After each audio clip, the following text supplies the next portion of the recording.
La ruta bíblica del Señor Jesucristo, este programa de cristiano de características no confesionales, es decir, que no pertenecemos a una iglesia determinada, a pesar de que quien habla así es miembro de una iglesia, tiene como objetivo poder llevar a ustedes estudios con respecto al Evangelio que van orientados a la edificación de los creyentes y al conocimiento de la ruta que el Señor Jesucristo, nuestro amado Señor Jesucristo, ha llevado y que nos ha significado una enseñanza para nuestras vidas. Hoy día hablaremos sobre el tema con base bíblico que nosotros hemos titulado Él nos sostiene, refiriéndonos a nuestro Dios. El Señor, en su inmenso amor, nos mantiene asidos de la mano y nos sostiene en nuestra vida desde el momento en que creímos como creyentes hasta el último momento de nuestra vida. Por lo tanto, entonces, Dios es nuestro sostenedor, sin lugar a dudas. Así lo declara el Evangelio en Isaías 41:13.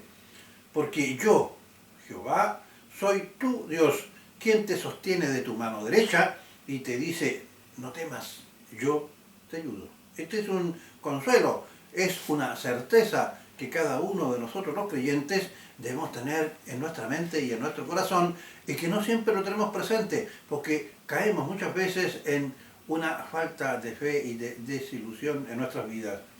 Muchos se preguntan, ¿cómo puedo ser yo merecedor de esta bendición que genera justamente esta relación en el que el propio Dios nos asegura tenernos cogido por nuestra mano derecha?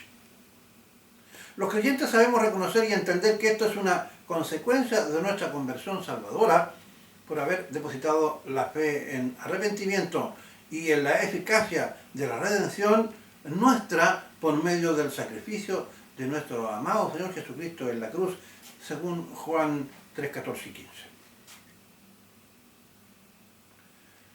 En esta obra de fe del pecador efectuada en forma personal, no podemos nosotros incluir a nadie más que a nosotros mismos, pues no podemos ponernos en el lugar de otra persona para poder realizar por la voluntad de Dios, por medio de su Espíritu, el discernimiento del cuerpo de Cristo para producir en esas personas que nosotros deseamos el acto de conversión y así reciben ellos por la fe y la gracia salvadora de Cristo el perdón de pecados y andar cogidos de la mano de Dios. Por más que como personas nosotros, por amor a estas personas ya citadas, pudiéramos sentir y quisiéramos así ponernos en su lugar frente a Dios y a Cristo crucificado para que ellos también crean, se salven y pertenezcan a la familia de Dios. Esto que hemos sostenido es válido para toda persona, ya sean abuelos, hermanos, amigos, etc. Es decir, por ninguno de ellos nosotros podemos hacer una obra que les corresponde solamente a ellos en forma, valga la redundancia, personal. Ello es una exclusividad solamente de Dios y no de nosotros los creyentes. Es Dios quien le pone en el corazón por su espíritu a aquellos inconversos para que se acerquen a Cristo crucificado y por medio de la fe y la conversión puedan recibir la salvación. En Juan 1:13 nos dice, los cuales, es decir, estos inconversos que se han convertido, los cuales no son engendrados de sangre, es decir, por nacimiento, ni voluntad de carne, es decir, yo quiero que sea así, ¿qué más? Pues yo mando, no. Ni de voluntad de varón, sino de Dios. Entonces, usted, querido hermano que me está viendo y escuchando, dirá, ¿qué podemos hacer entonces? No olvidemos que Dios nos entregó a nosotros, los creyentes, es decir, a mí y a usted que me está viendo, nos entregó el ministerio de la reconciliación. Y este ministerio se efectúa por medio de la predicación y o la enseñanza de la palabra o evangelio, a lo que podemos agregar también la oración por estas personas que nosotros queremos, por el amor que sentimos, sean salvas, o sea, se convierta. En 2 Corintios 5:18 se nos dice, todo esto proviene de Dios, quien nos redimió consigo mismo a través de Cristo y nos dio, es decir, a los creyentes, aquí está, el ministerio de la reconciliación. Esta labor de predicación y o enseñanza, y al que añadimos la oración, podemos llevar a las personas no creyentes a los pies de la cruz de Cristo para perdón de pecados. Debe hacerse por todo hombre y mujer, debe hacerse por todo hombre y mujer, primeramente por los nuestros, como también por todo prójimo, en amor y en verdad, incluyendo a hombres y mujeres desde la más tierna edad, desde pequeñitos, desde 1 año de edad, desde la más tierna edad hasta aquellos que han alcanzado el cenit de su vida, es decir, han alcanzado la ancianidad. Ahora debemos enfrentarnos a otra situación, como producto de la conversión. Sabemos, por su Espíritu, que de ahora en adelante estaremos toda nuestra vida terrenal que nos resta comunicado directamente con Dios por medio de su Espíritu, por el cual tenemos libre entrada al trono de la gracia para nuestro oportuno socorro, por lo cual le alabamos, le adoramos y le exaltamos, pero también llevamos nuestras cargas y peticiones con toda oración y súplica, con la esperanza de que por medio de la fe en los méritos del Señor Jesucristo, Dios, según su santa voluntad, nos concederá ese oportuno socorro cuando nosotros hacemos nuestras peticiones en oración. La mayoría de los creyentes, y en especial cuando estamos recién convertidos, creemos que hasta aquí nomás estamos obligados en cuanto a nuestra relación con Dios. Es decir, Dios, el Señor, no nos pide nada más. Sin embargo, demostraremos a continuación por medio de su palabra que todavía tenemos una parte muy importante que no debemos olvidar y que es de vital importancia, al igual que no debemos descuidar nuestra relación con Dios, debemos también actuar de igual manera en nuestra relación con nuestros hermanos, pues si decimos que tenemos comunión con Él, es decir, con Dios, y no con nuestros hermanos, mentimos. Porque aquel que tiene comunión con Dios, tiene comunión con sus hermanos.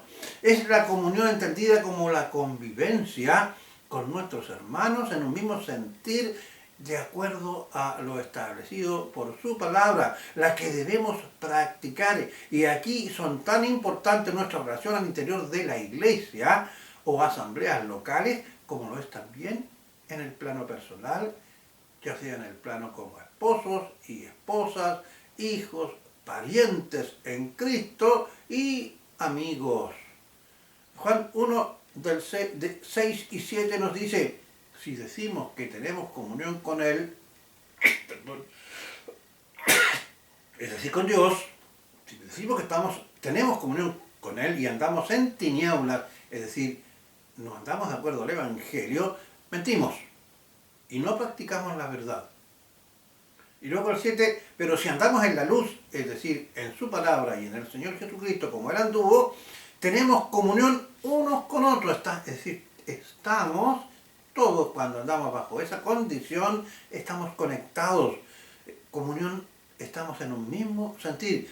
Repito, pero si andamos en luz como Él está en luz, tenemos comunión unos con otros y la sangre de Jesucristo, su Hijo, nos limpia de todo pecado. ¿Será entonces el objetivo de la comunión algo que va más allá de una mera reunión familiar, social o de esparcimiento?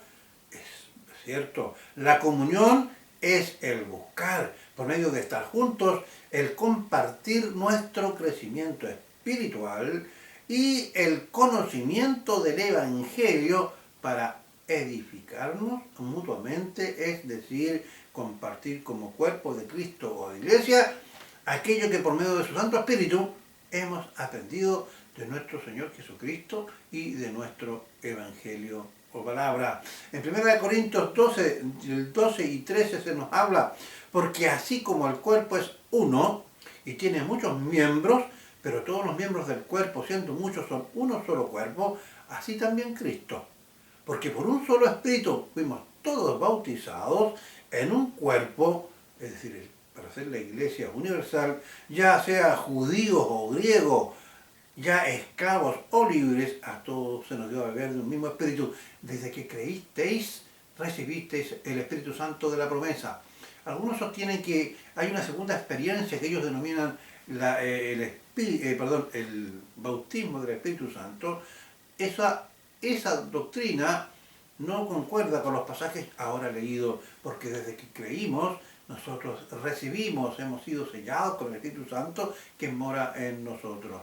Nosotros podemos ser llenos del Espíritu Santo y esa es una experiencia única que hace que sentamos un gozo muy fuerte, que nos lleva aún más profundo a conocer las revelaciones de nuestro amado Señor por medio de su palabra, pero en ningún caso es una segunda experiencia llamada el bautismo del Espíritu Santo.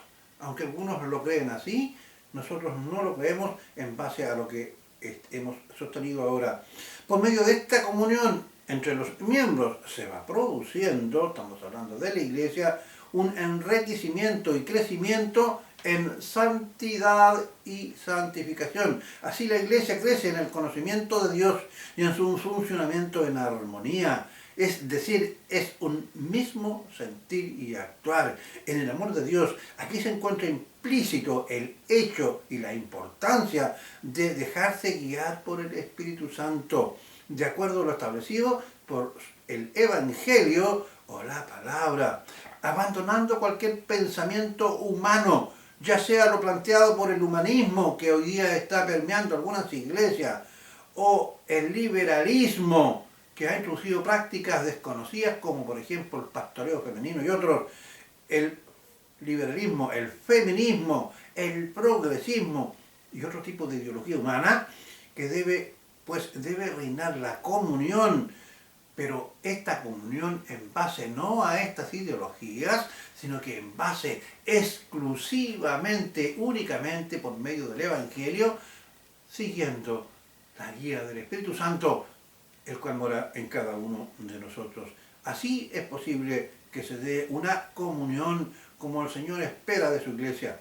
Debemos establecer que la comunión no es una acción opcional que podemos realizar intermitentemente en algunas ocasiones y de acuerdo a la palabra es una obligación regular y sostenida, es decir, estar unidos los hermanos en íntima comunión en las iglesias.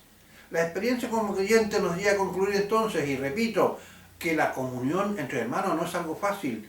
Es por ello que se nos dice, es decir, no es fácil estar en el mismo sentir. Y vamos a explicar el porqué. No olvidemos que aunque hemos sido perdonados, hemos sido lavados con la sangre preciosa de Cristo, aún vivimos en nuestro cuerpo, quien posee una vieja naturaleza pecaminosa, la cual lucha en contra de nuestro Espíritu Santo recibido del Señor. Recordemos que el Evangelio nos advierte cuando dice, si alguno dice que no tiene pecado, a Dios ha hecho mentiroso.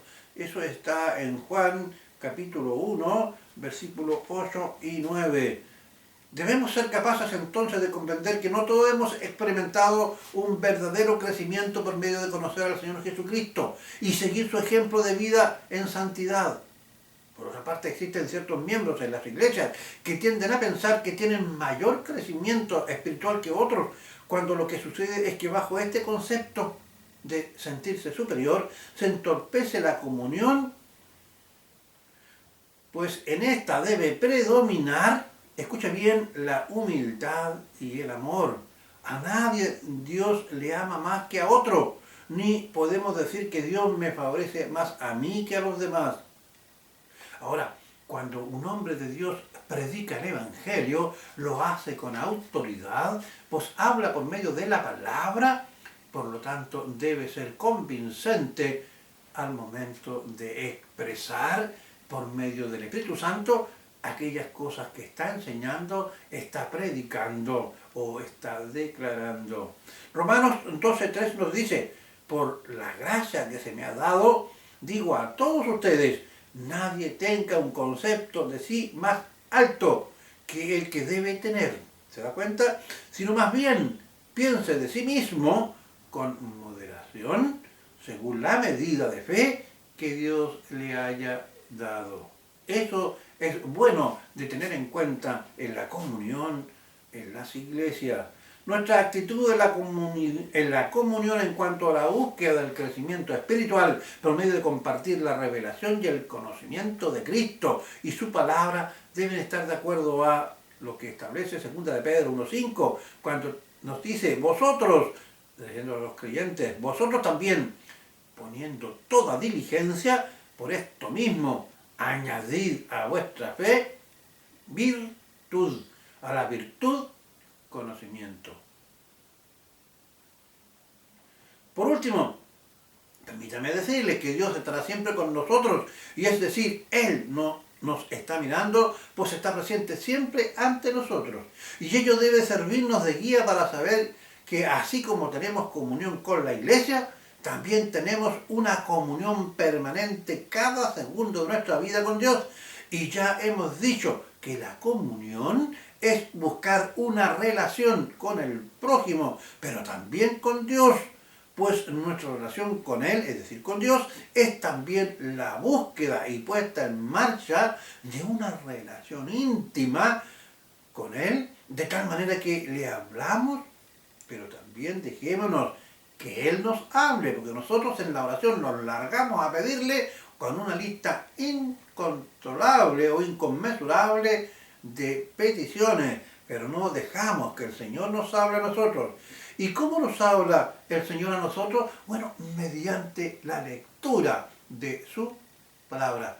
A través del Evangelio, el Señor nos habla a nosotros, a nuestra mente y a nuestro corazón. Existen muchos creyentes entonces que en vez de hablar con Dios buscan el hablar con otros que no son creyentes y que no conocen la palabra, como lo son, por ejemplo, ya lo dije, psicólogos, que aplicando una sabiduría humana los lleva por caminos egoístas y exclusivistas para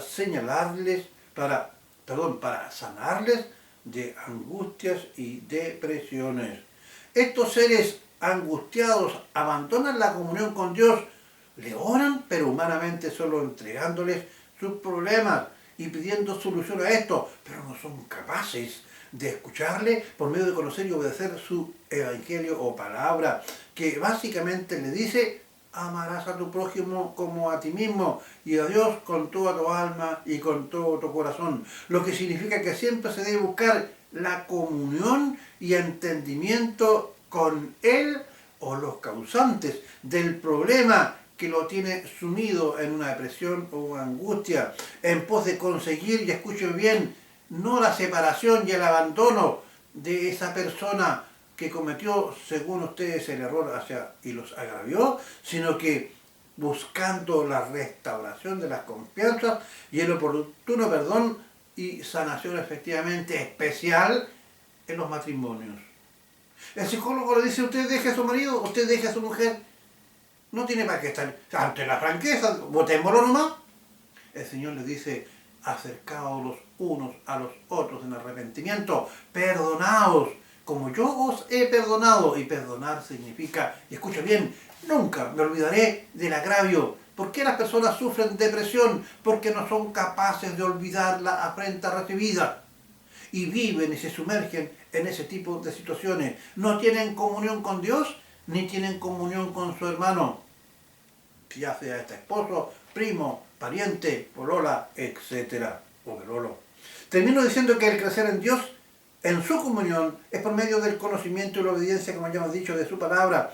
Y ello se consigue en la comunión precisamente con Dios, por medio de su Espíritu, que nos da el conocimiento con otros creyentes en torno a compartir con ellos este crecimiento en el conocimiento de Dios y su palabra. Por medio de la comunión consigo mismos y con la iglesia, Él nos sostiene, pero tú debes de estar dispuesto a integrarte en esta comunión que nos ayuda, sostiene y fortalece y genera apertura de corazón que nos ayuda, pues nuestro egocentrismo nos quiere hacer sentir que no necesitamos a Dios ni a los demás, pues me basto yo solito. Debemos luchar contra este egocentrismo egoísta y perverso, pues está lejos de hacernos hombres y mujeres en comunión primeramente con Dios y con los demás, ya sea hermano, hermana, esposo, esposa o otra persona a la cual hemos sentido algún tipo de ruptura. Esto nos hace ser islas, es decir, apartarnos, islas humanas, infelices, presos de dolencias psicológicas que ni por más sesiones que se vaya al psiquiatra y al psicólogo recaen. Solamente la fe en Cristo y la obediencia a su palabra puede sanarnos de verdad. Por lo tanto, queridos hermanos que me escuchan, es muy importante el congregarnos en una iglesia local en comunión, es decir, en un mismo sentimiento, primero con Dios y su palabra, y ésta se vea reflejado en el accionar de la iglesia.